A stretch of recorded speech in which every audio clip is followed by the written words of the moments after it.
Hello, everybody. I want to welcome you to Preterist Pilgrim Weekend 2020. My name is John Watson. I am the preacher at the Westside Church of Christ in Indianapolis, Indiana. And I'll be speaking to you a couple times this week, I think, and looking very much forward to that. I consider it an absolute honor and a great privilege to be able to do such, to be able to present God's gospel. And don't think for just 1 second that eschatology is not the gospel.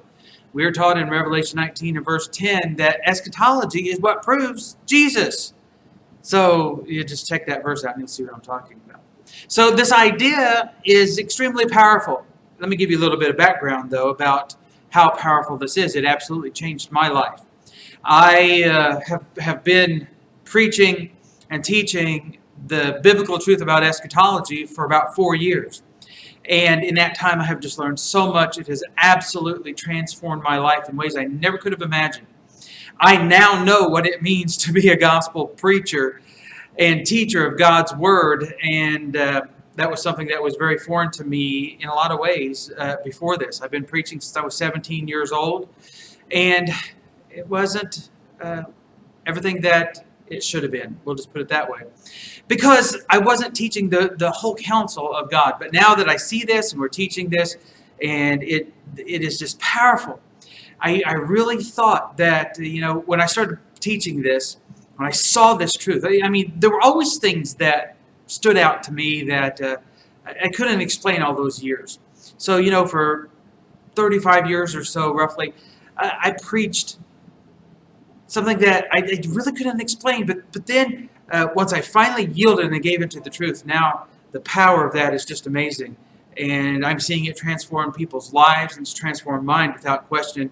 And I'm going to show you some of the things that helped me get to this place here tonight. We'll talk about some of those things, most of which I have learned recently. And this is all still kind of new to me. I'm 4 years into this. That's long enough to get a college education, I guess. But I'm at least getting an education in the scriptures. And let's talk about some of these things. My assigned topic here this evening is Revelation chapter 17.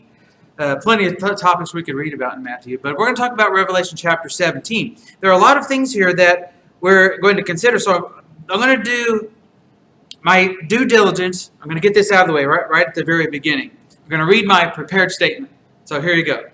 Chapter 17 of Revelation is Yahweh's divine indictment on Jerusalem and the reason for her impending cataclysmic judgment, depicted and equated by the imagery of the judgment of ancient Babylon. Now, what on earth do I mean by that? Well, basically this. God is using the same thing that we do, and He's doing the same thing that we do, even in our society.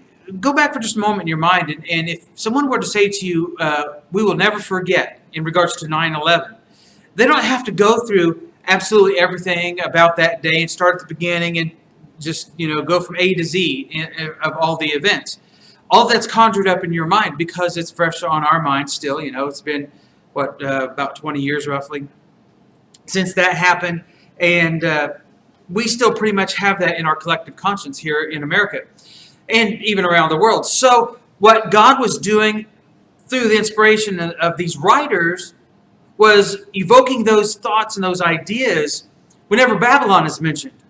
So we think about things from a 21st century, especially in this country, obviously, Americanized kind of viewpoint. Well, they didn't think that way in the first century. Consider this. Every single book in the Bible, all 66 of them, are teaching God's way of thinking, not ours. So this is eternal. And it's something that God wants us to understand, so we have to go back and we have to see it from their perspective, the way it was written, under those guidelines, if you will. And when we do that, it does absolutely change our perspective on things, and we stop seeing things as very physical. We start seeing spiritual things. We see how God operates. Okay, so that's the Hebrew thought process that is being brought out. So whether you're Jew or a Gentile, that's the teaching that Yahweh wants us to understand and wants us to learn. So if we leave out the first 3 quarters of God's inspired writings, then that last quarter of it is going to not make so much sense. And we're going to be kind of led down a cow path that others have trod that isn't leading where the Lord would have us to wind up. So This is why we need this imagery from the Old Testament. This is all God's doing. So and if you leave this lesson with nothing else, I hope that you get this, that when you hear the term Babylon, it should be equated with somebody who was in favor with God, then out of favor with God. It's not like they were actually in favor with God, but they were kind of a jewel in his crown, so to speak. And he held their cup and so forth. You'll see this momentarily, I think. But Babylon was suddenly destroyed. And it's the same imagery that we have with Jerusalem and Israel, of course. And we see that this is equated there, and the similarities are just uncanny. Lots of people want to say, our brethren in our fellowship are really good at saying, well, similarity of language does not mean identicality of thought. Well, really? There are just lots of coincidences here. Another thing that I heard years ago from a preacher named Pete Wilson, had a fantastic series on prayer. But there was something that he said in there that really just has stuck with me for a long time. He said that he noticed he was trying to convince some of his coworkers about prayer, and they were skeptical about it. They said it was just coincidental when he prayed and then things happened. And Pete said, well, one thing that I've noticed, when I pray, coincidences happen, and when I don't pray, coincidences don't happen. Well, the fact of the matter is, there's a lot of coincidences that you see when you start studying the entirety of God's Word, and you're able to plug some of these things in, and that's what we're doing here this evening. So I want you to see that Babylon is Jerusalem. It was considered that in the Old Covenant or that Old Testament. We can read it many times through the Old Testament. And it's still considered that in the New Testament. And that thought is brought out in Revelation, and for good reason, which we will see. I want you to see that there are a few constituent elements that I think appear from Jeremiah chapter 51 and also in Revelation chapter 17. We're going to talk briefly, although not in depth, and I'm going to give you a couple of viewpoints on the 7 kings and 10 horns. We want to talk about the collaboration that the Jews had with Rome, and I know I'm cramming a lot of stuff in here, and maybe touch on this idea of the war that was there to take place. So let's jump right into this, and let's go here to Revelation chapter 17. The one of the 7 angels who had the 7 bowls came and spoke with me, saying, come here and I'll show you the judgment of the great harlot who sits on many waters. Now he's talking about the judgment of a great harlot. And as we read through this, it's called out that she is Babylon. She is a great harlot. And he says, this is the judgment. This is basically what I had there in my statement, right? So this is the judgment that's coming upon this great harlot. Now I have to make a point here. If the great harlot is Rome, how can that be? Because Rome, I think Rome is talked about here, don't get me wrong, but how could the great harlot be Rome if Rome never entered into a covenant with Yahweh, if he was never married to Yahweh, if Rome was never married to Yahweh, how could he or she, depending on how you want to say it, how could Rome become this harlot and commit adultery on her husband if she was never married to? So that just doesn't make sense. It didn't make sense to me years ago, and it still doesn't make sense. But what does make sense is that this judgment of the great harlot, who is Babylon, follows the biblical teaching that it's equated to Jerusalem. We'll see this as we go along here, so don't give up on me just yet. In verse 2, we read, with whom the kings of the earth committed acts of immorality. Now, so the kings of the earth. Well, let's think about this idea of the kings of the earth for just a moment. Logically, 21st century logic might dictate that these kings of the earth are Roman emperors. But that's not what he's talking about. I'm here to disagree with that. That these kings of the earth, I suggest to you that this is what Jesus was talking about, the kings of the earth in Matthew chapter 17. So I want you to examine this with me briefly. And I'll just touch on this. I certainly don't have time. This is my second go-around with this video. So there's things that I missed the first time, and I'm not going to miss other things the second time, and we'll just see if it all shakes out. But anyway, Matthew chapter 17, in verse 24, starting and following through the end of the chapter, we see Jesus illustrating to us what the kings of the earth are. Now, when we look at these kings of the earth, check this out. When they had come to Capernaum, those who collected, the 2 drachma tax, came to Peter and said, "Does your teacher not pay the 2 drachma tax?" And he said, "Yes." And when he came into the house, Jesus spoke to him first, saying, "What do you think, Simon? From whom do the kings of the earth collect customs or poll tax? From their sons or from the strangers?" So Jesus calls these guys, says that they're collecting a tax for the kings of the earth. Well, you still might say, well, there's no proof here that this is not the emperor system and the national tax of Rome and that kind of thing, or even the local tax for that matter. But listen to what he says. He says, "From whom do the kings of the earth collect customs or poll tax? From their sons or from strangers?" And when Peter said, "From strangers," Jesus said to him, "Then the sons are exempt." The sons of who? Well, Jewish history teaches us that the sons of the priests were exempt from paying the temple tax. So even in Capernaum, they would have been collecting this tax that was later sent through by caravan, armed, guarded caravan, by the way, into Jerusalem for the temple and the things of the temple and so forth. So these kings of the earth we see were these priests, or this priestly system. So back in Revelation chapter 17, he says that the kings of the earth committed acts of immorality, and those who dwell on the earth were made drunk with the wine of her immorality. All of Judaism, and even Josephus qualifies this statement, when he said that generation of Jews was the most corrupt that had ever been. Now that is significant. And Jesus, or Yeshua, through inspiring John, confirms this very thing. And he says here, notice this again, he says that these kings of the earth committed acts of immorality, and those who dwell on the earth were made drunk with the wine of her immorality. In other words, you've got these rulers and these leaders, and they're just leading everybody. It's kind of like the blind leading a blind, right? Leading everybody to destruction. And that's exactly where it all led. So these kings of the earth, obviously, based on what we can read in the scriptures, there's other passages I guess we could go to, but I learned in the first video I didn't have that much time to do this. So anyway, so obviously these kings of the earth are somebody that's Jewish, right? So the kings of the earth have to be this Jewish priestly system. Now, so we're reading this, and we go on here to verse 3, and it says, "And he carried me away in the spirit into a wilderness, and I saw a woman sitting on a scarlet beast." Well, who's the woman that he's talking about? What's the antecedent to this? And he was just talking about this great harlot. The harlot is a woman, obviously. And he says this woman, this harlot, is sitting on a scarlet beast, full of blasphemous names, having 7 heads and 10 horns. We're going to talk about this in just a moment. And the woman was clothed in purple and scarlet. Well, how are the priests adorned? You answered that question. We know the answer to that question. "Adorned with gold and precious stones and pearls, having in her hand a gold cup full of abominations and of unclean things of her immorality. And on her forehead a name was written, a mystery, Babylon the Great, the mother of harlots and of the abominations of the earth." Now, isn't this exactly what we just read? Just summed up in one phrase? It's exactly what it is. Babylon the Great, the mother of harlots. This is a female.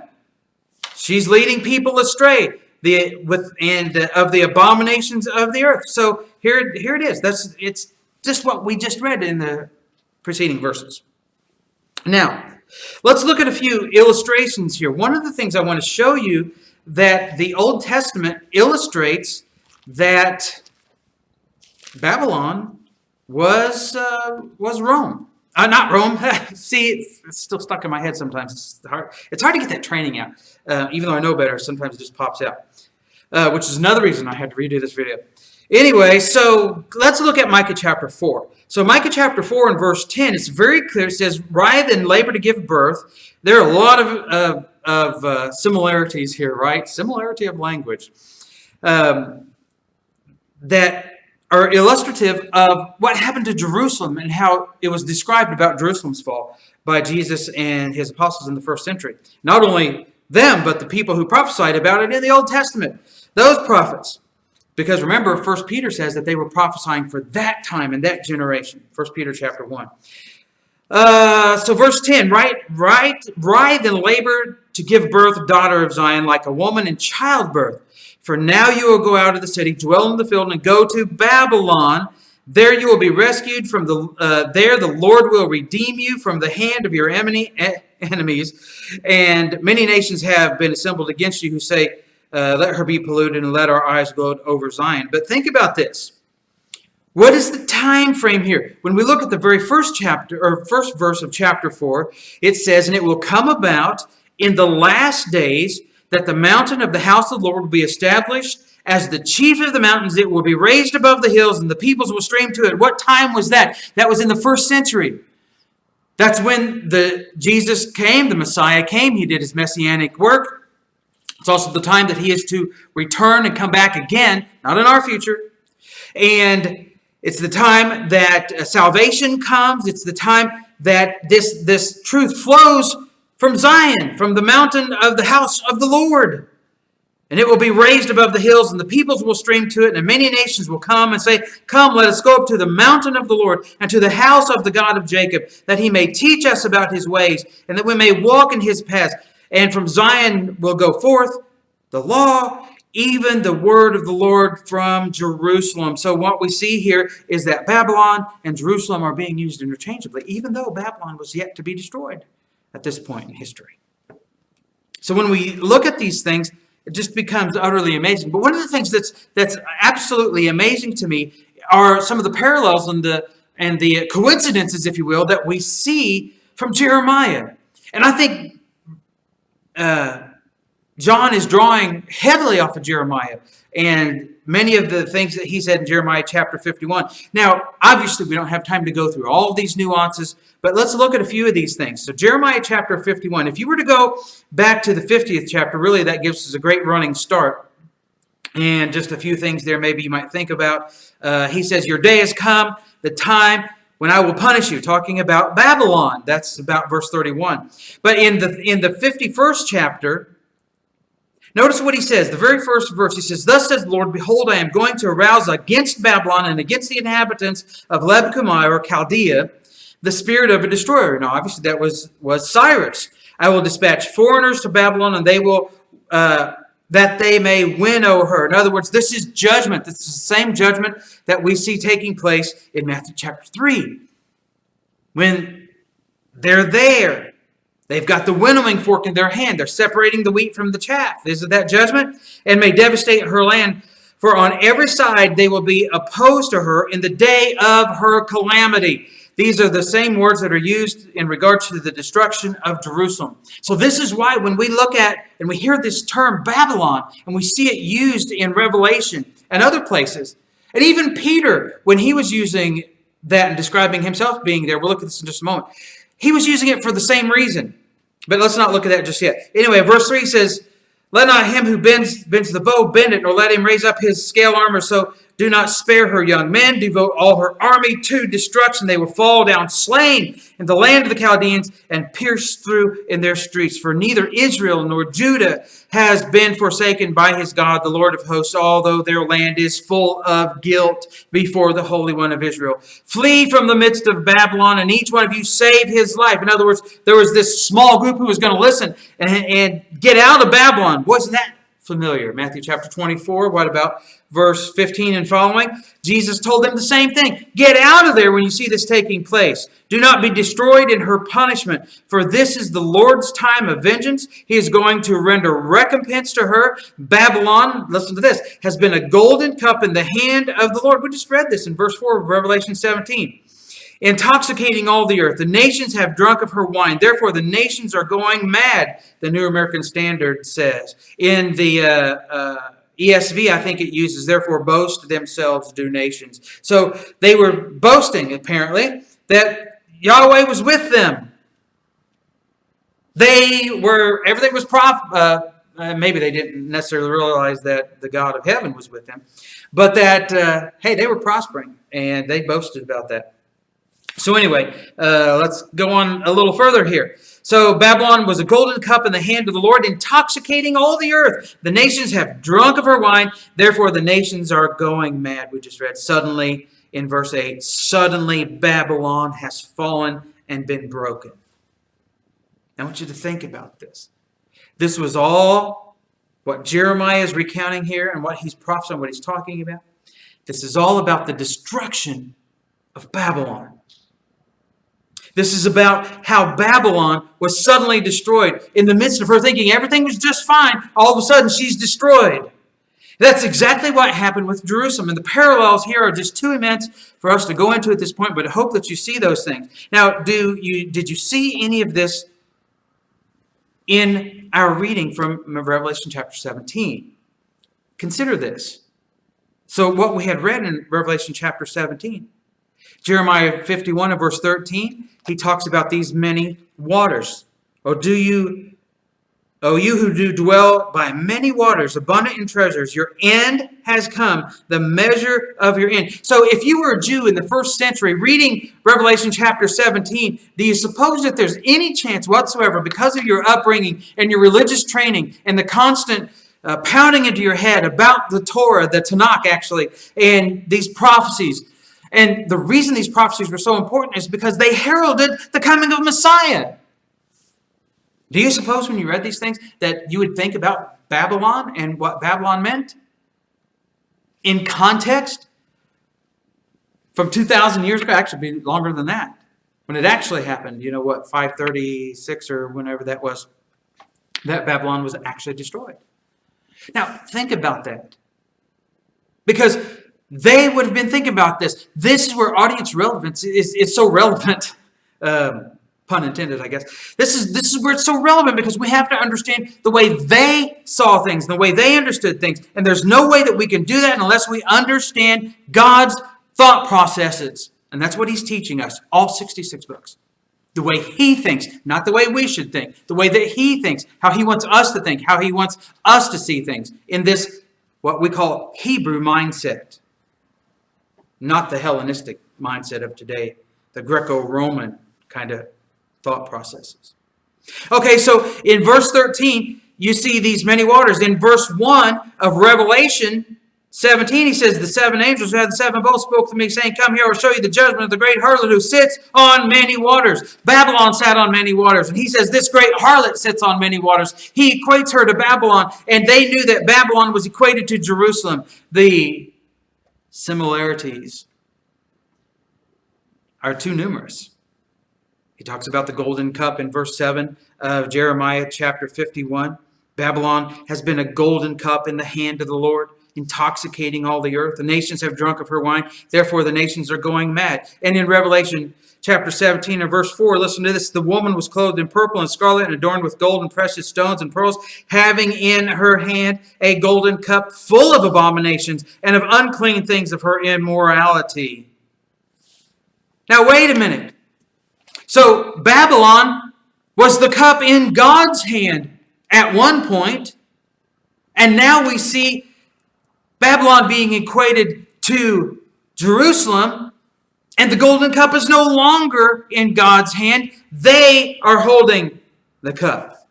Did you see that? The woman was clothed in purple and scarlet and adorned with gold and precious stones and pearls, having in her hand a gold cup full of abominations. They took their destiny into their own hands when they rejected Yahweh. Think about it like this. Jesus went into the temple and he cast out evil.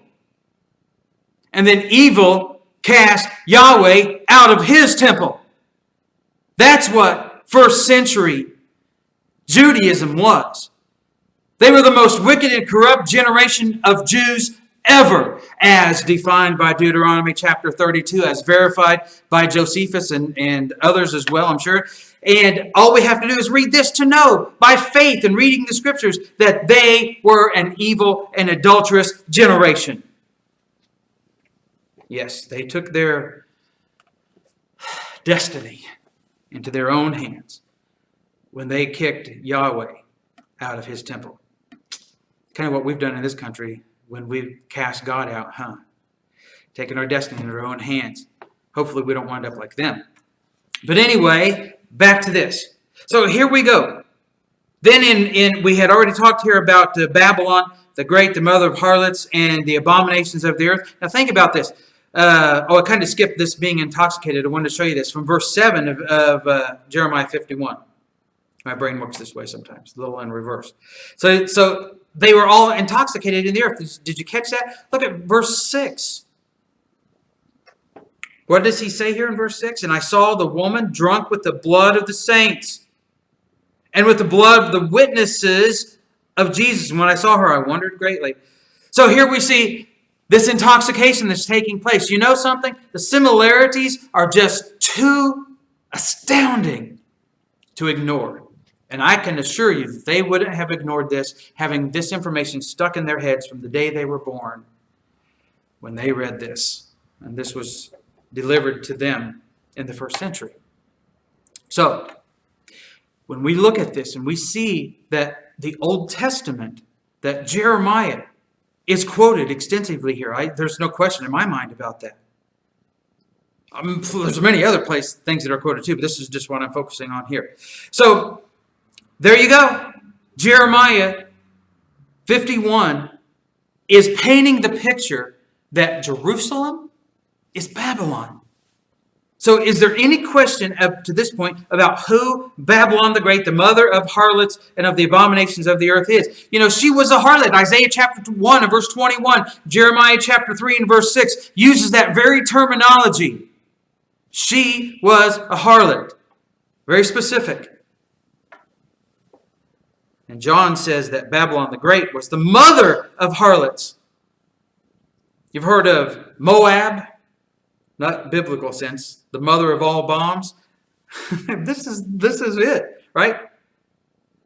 Babylon was the mother of all harlots and the abominations of the earth.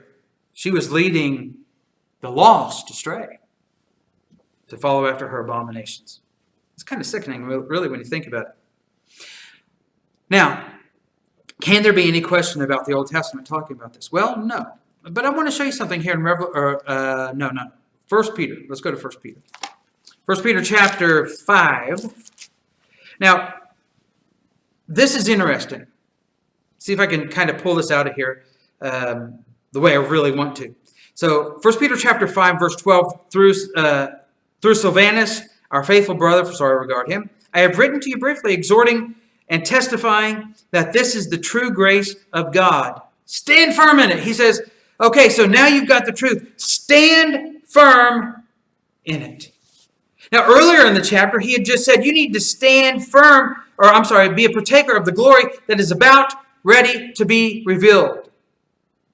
It's about to be revealed, not about ready. It's about to. It's mellow, present, indicative, active, I believe, right there. And he says this is the glory that is about to be revealed. What do you suppose he's talking about? Huh? Well, we know what that is. When the chief shepherd appears there in verse 4, you'll receive an unfading crown of glory. Now, notice what he does here, talking about the eschatology. He had just said in verse 17 of chapter 4 that the time for judgment was to begin there with the household of God. Right? This is not a secret to any of us who have studied biblical eschatology and understand it, at least reasonably understand it now. But notice what he does here with Babylon. Notice what he says. She who is in Babylon. Now plug in what we now know about Babylon. And Babylon's, from Jeremiah chapter 51, her impending destruction. Yahweh purposed to destroy Babylon. And you look at Jeremiah 51 verses 13, 14, and 25. He says, I intend to destroy her. And here Peter draws from this imagery. And he says, she who is in Babylon. Where was Peter? Well, Peter, we know, was in Jerusalem. She who is in Babylon, who's getting ready to be destroyed. Her destruction is coming suddenly. The judge is standing at the door. This is all the same imagery. Chosen together with you sends her greetings. And so does my son Mark, and so on. So I think that's what he was doing here. If it stands true in Revelation for how Babylon is used, then why wouldn't it stand true for Peter? And here, it wasn't just being used this way in the Tanakh, in the Old Covenant, in the Old Testament. It was also being used this way by the apostles, by these people inspired by the Spirit in the New Testament. It's inescapable. Why does it even matter? Well, it matters a lot. Because, well, to establish who Babylon is, is to establish the time frame for the events. Because remember what we read from Micah, what we looked at in Jeremiah and all the other passages up to this point. It establishes this time frame of when these things are going to take place in the last days or the latter times. Right? That's what it says. That's what we read. Go back and look at it. If you think I'm crazy, go back and look at it. A lot of people think I'm crazy these days, but hey, that's okay. That's all right. So, this leads us up here in about verse 8 of Revelation chapter 17. Here's what it reads. The beast that you saw was and is not and is about to come. Okay, so that's significant. Now think about this. The very time frame that Jesus places on eschatology is for that generation. Well, that fits perfectly with the message of Revelation. It doesn't fit perfectly with Revelation if you want to have Revelation at a later date when nothing was going to happen. Jerusalem had already been destroyed. I mean, the futurist guys have so many problems when it comes to making all these things mesh together. And I feel sorry for them because they're missing out on so much power that is the gospel, that proves that Jesus was victorious, that he was who he said he claimed to be. Now, let's get back to verse 8 before I get off on a tangent. It happens to me every once in a while. The beast that you saw was and is not, and is about to come up out of the abyss and go to destruction. And those who dwell on the earth, whose name was not written in the book of life from the foundation of the world, will wonder when they see the beast, that he was and is not and will come. Now here's the mind which has wisdom. Okay, so this is, I'm going to focus on this for a little bit.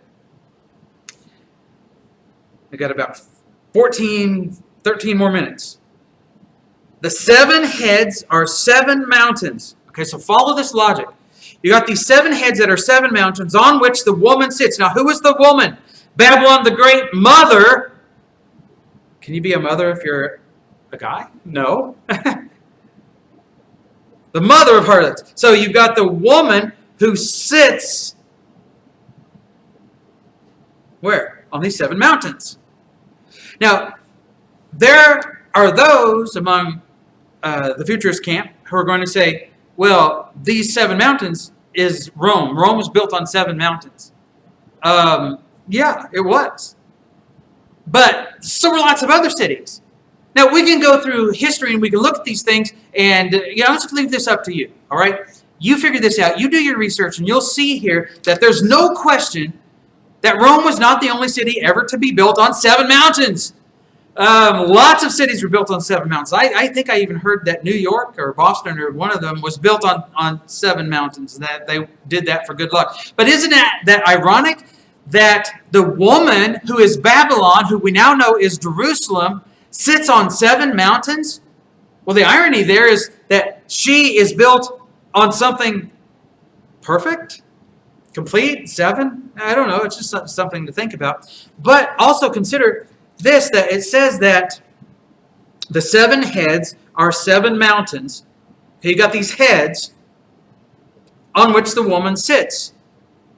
He says, and they are 7 kings. Now listen to this. He says, 5 have fallen, 1 is, and the other has not yet come. Now, there's lots of controversy over this. Does this have anything at all to do with the emperors?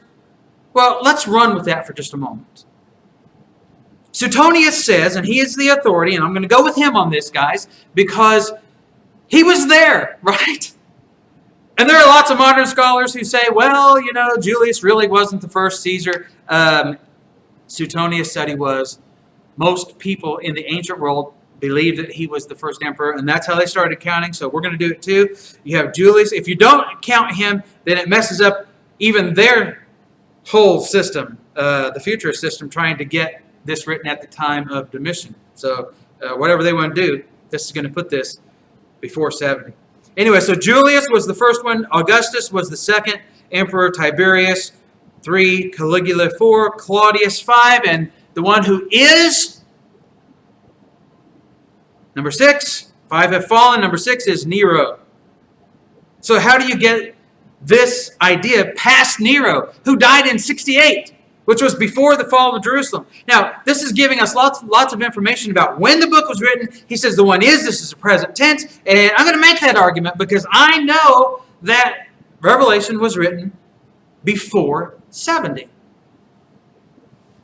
The temple's still standing in Revelation. Lots of other illustrations here. So this is just another one. The internal evidence, the evidence that God gave us is awesome. The evidence that the failed, uninspired, near first century guys left for us, yeah, not so awesome. They're wrong about lots of stuff. So yeah, I'll listen to them and read them, but if it doesn't match up with Scripture, they're wrong. Just saying. Alrighty. So you've got those 7 kings that were 7 heads, right? Now let's keep reading this. And the other one is not yet to come. When he comes, he must remain a little while. And I think all this fits in historically. Verse 11, the beast which was and is not is himself also an 8th and is one of the 7th and goes on to destruction. We're not even going to touch that because I need to get to verse 12. The 10 horns which you saw are 10 kings because you got heads. Where do horns grow? Horns grow on your head. My mom thought I had horns when I was a kid. Just saying. But anyway, so did my 4th grade teacher, come to think of it. Anyway, so you've got these 7 heads and then 10 horns growing on these heads, essentially. Now, let me read this again. The 10 horns which you saw are 10 kings who have not yet received a kingdom. So 10 kings without a kingdom. What? But they receive authority as kings with the beast for 1 hour. Now, I'm not going to go into the 1 hour thing, but I think this is illustrative of time times and half times, the 42 months, 3.5 years, whatever. But anyway, so this is how long they have authority with him. Okay, they were collaborating. The Jews were collaborating with Rome. They were in cahoots, whatever cahoots means, but they were in it. Okay, so they were collaborating with Rome. Now, think about this. Before I go into the rest of this, let's think about this. Okay, so you've got this collaboration going on. Think about who she sits on. In Revelation chapter 17, verses 1 and 15, she sits on many waters. In Revelation 17, she, the woman, Babylon, sits on the scarlet beast. In Revelation chapter 17, verses 9 and 10, she sits on mountains, which are 7 kings of Rome. Okay, do you see that? So here you've got this woman, Babylon, Jerusalem, sitting on this beast, which seems to be Rome. They were collaborating together. Now, one of the reasons that this is significant is because this was prophesied. This is one of the proofs that Messiah had come. And I just think that this is so powerful. Maybe we should just spend the rest of our time here, but we can't. But let's go to Genesis chapter 49. Now, Genesis chapter 49 and verse 10 says, the scepter shall not depart from Judah, nor the ruler's staff from between his feet until Shiloh comes. And to him shall be the gathering of the peoples. My version says the obedience, but I think it should be gathering. In Young's is I think where it says that. But there you go. He says the scepter will not depart from Judah, nor the ruler's staff from between his feet until Shiloh comes. So when Yeshua comes, when the Messiah that was to come, the Daniel 9, the Messiah was to come, the scepter departs from Jerusalem, from Babylon. Get it? Get the idea? The Jews lose their governing authority. Now listen to a quote here that I have from a guy named Mark Eastman. In his article, The Times of Messiah is Coming. He writes, in the first quarter of the 1st century CE, the Jews were under Roman dominion when an unprecedented event occurred. According to Josephus, Antiquity 1713, around the year 6-7 CE, the son and successor to King Herod, a man named Herod Archelaus, was dethroned and banished to Vienna, a city of Gaul. He was replaced not by a Jewish king, but by a Roman procurator named Coponius. The legal power of the Sanhedrin was immediately restricted. Now, just to add my 2 cents in here, they had had autonomy throughout all of their captivities, up until the time that the scepter departs. is when Shiloh comes. Anyway, back to the article. With the ascension of Coponius, the Sanhedrin lost their ability to adjudicate capital cases. This is why they had to go and seek permission from Pilate to put Jesus to death.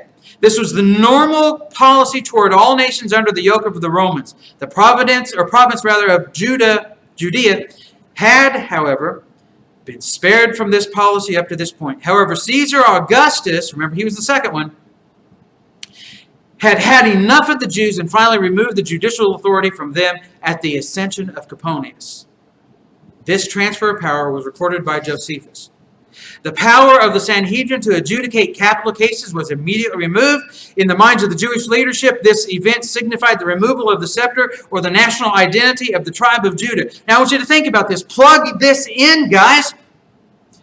The mere fact that the Sanhedrin, the Jews, had to go and ask permission to kill Jesus was proof that he was the Messiah.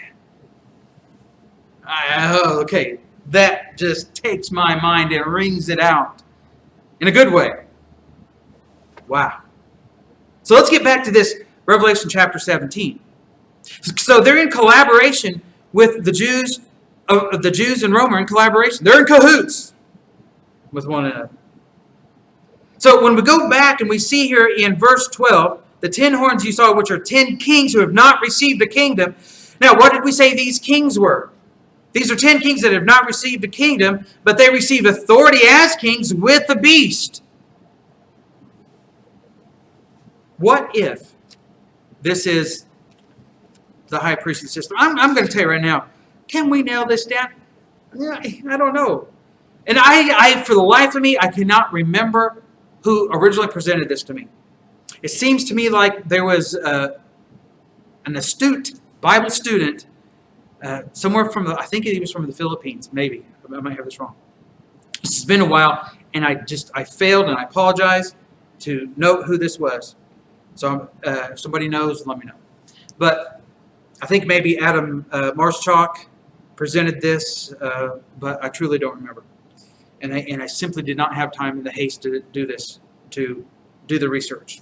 But anyway, I want to present this because this made halfway sense to me. So you've got these kings, these high priests of Revelation chapter 17. The ones, remember, from Jesus, and he said, to whom do the sons pay, or do the sons have to pay tribute? Anyway, so you've got the first one. See if you see a pattern here. You got the first one was Ananus, son of Seth, 6 to 15. Eleazar, son of Ananus, 16 to 17. Joseph, son of Caiaphas, 18 to 36. He was the son-in-law of Ananus.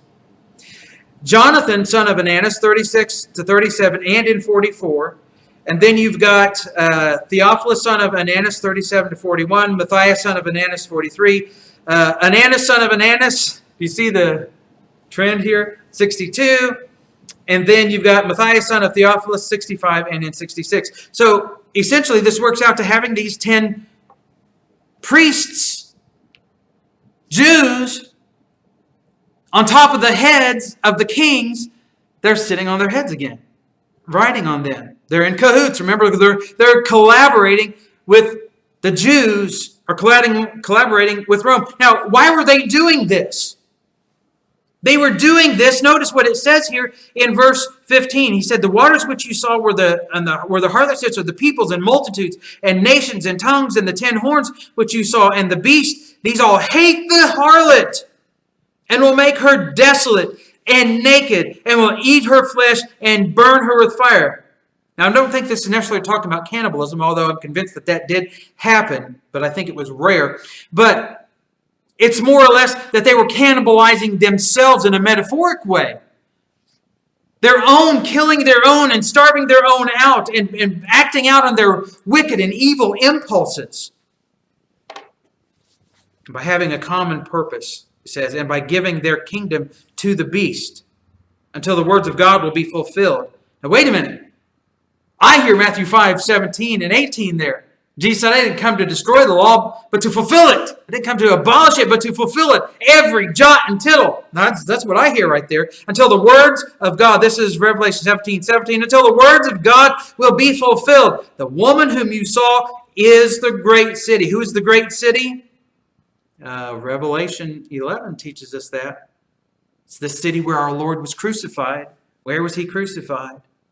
We know the answer to that. The woman whom you saw, verse 18, is the great city which reigns over the kings of the earth. Now, when you look at this idea of reigns, mine footnotes this and says, it should read like this, which has a kingdom over the kings of the earth. So the woman whom you saw is the great city, which has a kingdom over the kings of the earth. And maybe that makes a little more sense. So when we look at these things and we see what's going on here, the evidence becomes overwhelming. Now, that leaves me pretty much out of time. I want to talk a little more about the war that is mentioned here in verse 14. But I'm going to do that more in my next presentation from Revelation chapter 20. But notice what it says in verse 15. These will wage war against the Lamb. And I just want to make this mention, that this wasn't just any war. This was the war. Talk about, it was said that World War I was the war to end all wars. Well, no. This one was the war. And we'll see why that is so important in our next time together. I want to thank you very much, and I'll leave this with you and look forward to seeing you the next time. Thank you.